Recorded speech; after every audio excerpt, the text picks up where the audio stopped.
Всем привет! Я могу вам сказать, что «Амфибия» — это невероятно оригинальный и по-своему самобытный мультсериал. Казалось бы, индивидуальность и невероятная лаконичность истории должна быть присуща каждому мультсериалу, но в сегодняшних реалиях это не совсем так. И это видео не о последнем. Посмотрев на данный момент вышедшие 3,5 сезона мультсериала «Амфибия» от компании Disney, я решил записать этот обзор. В этом видео вы узнаете мое мнение насчет всех 3 сезонов, почему мне не нравится, когда обзорщики сравнивают мультсериалы с Gravity Falls, а также лучше ли «Амфибия» Дома Совы от того же Диснея и почему я вообще их сравниваю. Усаживайтесь поудобнее и погнали!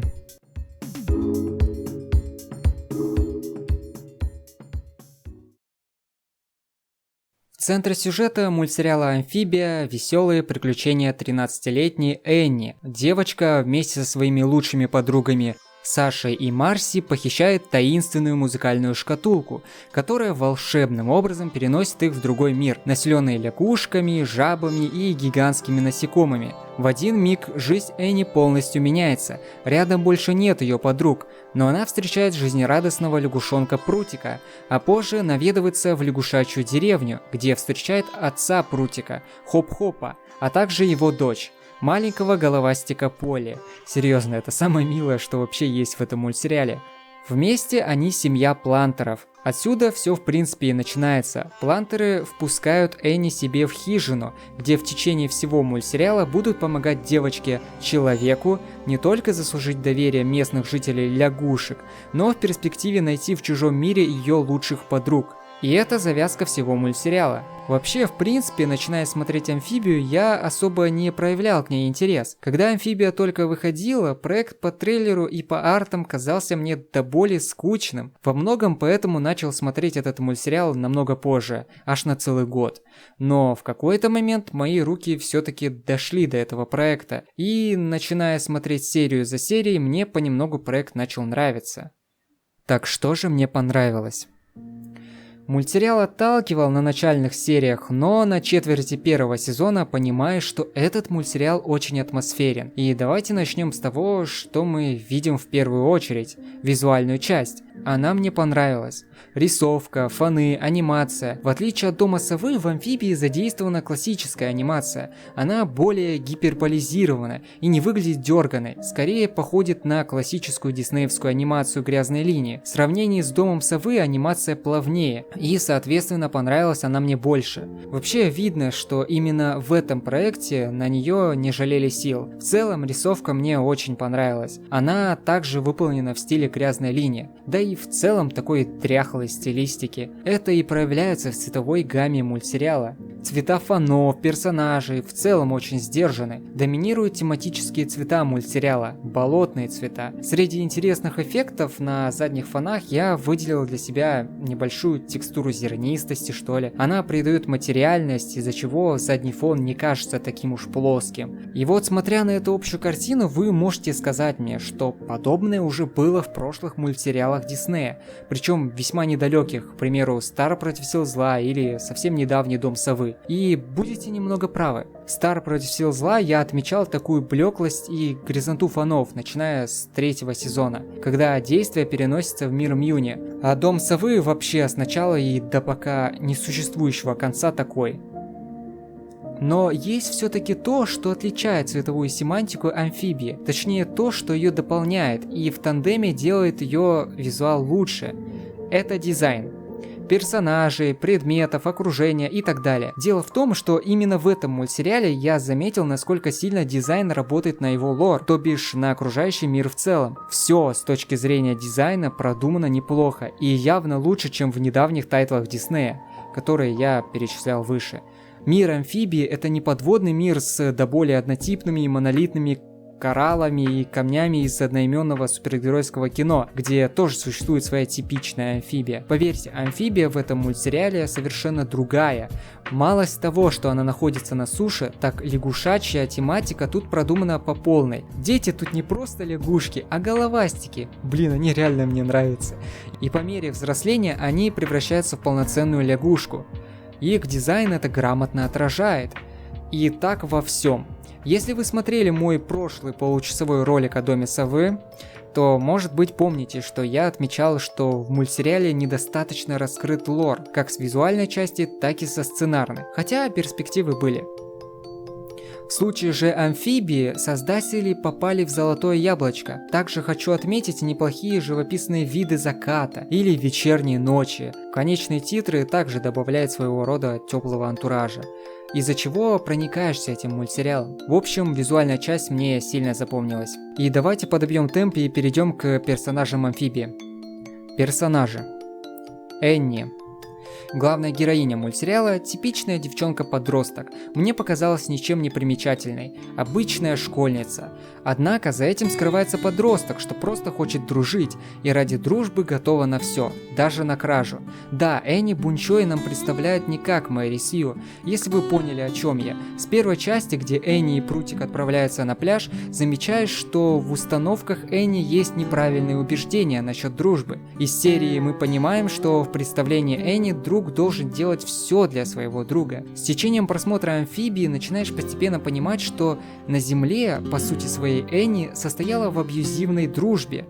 По ходу всего мультсериала Энни меняется, все больше превращаясь в уверенного в себе человека, не боящегося заявить о себе. И да, среди интересного могу выделить ее прикид. У нее довольно классная юбка. Давайте так, у них троих очень классные юбки. Нам бы такую форму в школе. Также прическа мне понравилась, и листья, которые она не убирает. Вот говорю, дизайн в Амфибии на уровне. А так, Бунчой очень добрый, и в целом персонаж, что вызывает у меня приятные чувства. Прутик. Когда Энни попадает в мир Амфибии, первую дружелюбную лягушку, которую она встречает, оказывается Прутик Плантер, которому удается наладить язык с Энни. С этого момента Прутик по сути является лучшим другом Энни. Прутик показался мне вполне простой лягушкой, со своими капризами и предрассудками. Ничего более о нем, к сожалению, сказать не могу. Нет, он неплохой персонаж и неплохо справляется в качестве сюжетного напарника, но не более. Особо что-то вспомнить о нем мне трудно. Хоп-хоп. Главный в семье Плантеров, отец Прутика и головастика Полли, владелец хижины, в которой и живут. Приютив Энни, берет на себя ответственность присматривать за ней и оберегать, тем более в досье неизвестному Энни городке Жабий Бор. Очень стар, добрый, но строгий. Знаете, такой типичный старик-фермер. С теми же убеждениями, наследник некогда великого семейства фермеров-плантеров, что всегда во всем были показательны. К сожалению, у Хоп-Хопа не очень получается держать планку семейной традиции, из-за чего иногда огорчается. В течение сериала ему предстоит многое переосмыслить на этом поприще и принять себя и свою семью такими, какие они есть. Полли. Самое милое существо в Амфибии. Внешне, но не в характере. Головастик Полли полная противоположность своей внешности. Самая младшая в семье Плантеров. Исходя из своего характера, очень воинственно. Персонаж мне запомнился, особенно забавно, как Головастик перемещается. Ведь когда он прыгает, такой классический стук резинового мячика. Пуп-пуп-пуп. А Полли резиновая? Ладно, идем дальше. И наконец переходим к человекам. Вообще землянам. Саша. О, да, персонаж с русским именем. Так, стоп. На самом деле, мне плевать, какой национальности имя человека, но, смотря в Амфибии на Сашу, вы можете найти интересную коллерацию. Сашу я могу описать как девушку воинственную, бунтарную, хитрую, смелую, грубую, тактичную и так далее. В мире Амфибии ей среди всех трех девочек выпало самое нелегкое место попадания. Саша попала в плен злым лягушкам, где вынуждена сидеть в заточении под стражей. Однако, исходя из ее качеств, что я описал выше, долго сидеть в башне она не собирается. В целом ее характер и образ были неплохо выдержаны, и ближе к концу сезона Саша заметно преображается, и все ее качества сильно трансформируются в окружающей ее действительности. Эй, Веб, потише, куда разогнался с эпитетами?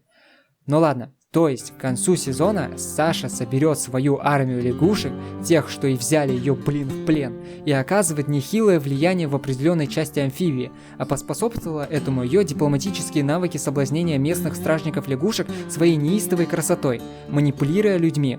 Очень интересный персонаж. Марси. Марси – это мой краш в мультсериале «Амфибия». Стоит сказать, что встречаем мы этого персонажа в конце 2-го сезона, так что вся ее личность – это чистой души спойлер. И даже то, что она появляется в конце 2-го сезона, тоже спойлер.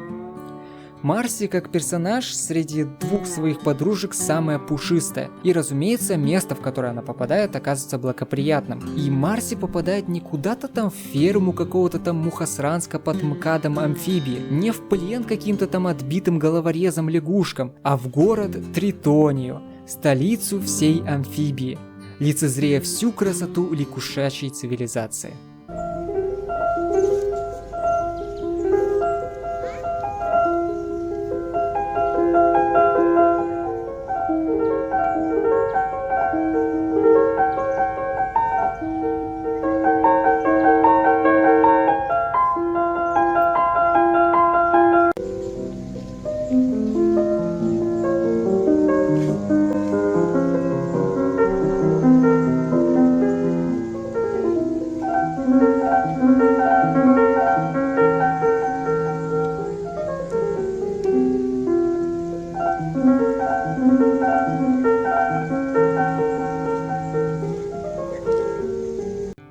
И кстати, этот город нуждается в ее способностях, ведь Марси весьма умная девочка, научного склада ума, что может спокойно изобретать всякие штуки. Также Марси очень любопытная, но также и весьма неряшлива.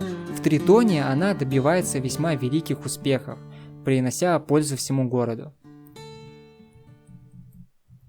И вот троим девочкам, находясь в разных частях амфибии, нужно как-то найти друг друга и вернуться домой, на Землю. И скажу, что это самая гениальная часть сюжета. И да, хоть в последнее время мы устали от тайтлов Диснея о бесконечных героях-попаданцах, однако среди них именно мультсериал «Амфибия» смог грамотно раскрыть свой внутренний лор, при этом двигая историю вперед. Именно поэтому я считаю «Амфибию» лучше, чем «Дом совы». «Амфибия» оригинальна в своей концепции. В своем прошлом ролике про «Дом совы» я говорил об минусах «Дома совы», что и сделали «Дом совы» таким, какой он есть сейчас. И в мультсериале «Амфибия» просто-навсего избежали этих ошибок и все. А именно, в «Доме совы» было очень много филлеров. Большая часть из этих серий были вообще ни о чем. В «Амфибии» есть филлеры, но их меньше. Филлеры вообще есть везде. В заветном Gravity Falls они тоже есть. Вопрос в их количественном соотношении. И вот в «Амфибии» в этом плане все поддается разумным стандартам, если это вообще можно так назвать. Также в «Амфибии», честно вам скажу, лор куда интереснее. Да, на начальных этапах мне он представлялся весьма блеклым, начиная от дизайна и заканчивая в целом концепцией лягушачьего мира. Но по мере просмотра становится интересно. Он самобытный. А что в «Доме совы»? Магия, палочки, школа магии, ковины и прочее. Если я захочу это увидеть, то я лучше посмотрю Гарри Поттера. Понимаете, в этом плане по уровню интересности лора «Дом совы» походит на не очень хороший фанфик по Гарри Поттеру. Ну и заключительное. «Амфибия» спустя месяцы просмотра оставила самые разные воспоминания и эмоции, которые я помню до сих пор.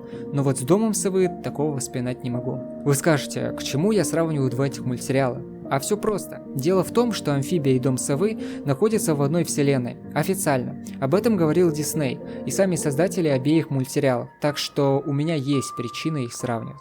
Кстати, об создателях. Автором идеи «Амфибии» является Мэтт Брелли, аниматор, режиссер, сценарист, продюсер и художник-раскадровщик, а также он режиссер сериалов Gravity Falls и Семейки Грин в городе. И скажу, что ему действительно удалось создать очень хорошую историю. Историю, которая действительно может быть показательной. «Амфибия» не ощущается как проходной сериал. Видно, что на ней работали. Действительно по-настоящему работали. И да, «Амфибия» еще не закончена. И до сих пор выходит. Так что будем следить. Ну а вы подписывайтесь на мой паблик ВКонтакте, да, сюрприз, не подписка. Там вы сможете найти мои обзоры в формате статей. Да, если любите читать, то заходите. Вот, ну там вообще в принципе много интересного, там мое творчество, вот. Ну и по классике также на мой канал, ставьте лайк, дизлайк, ведь я начинающий ютубер. Всем пока.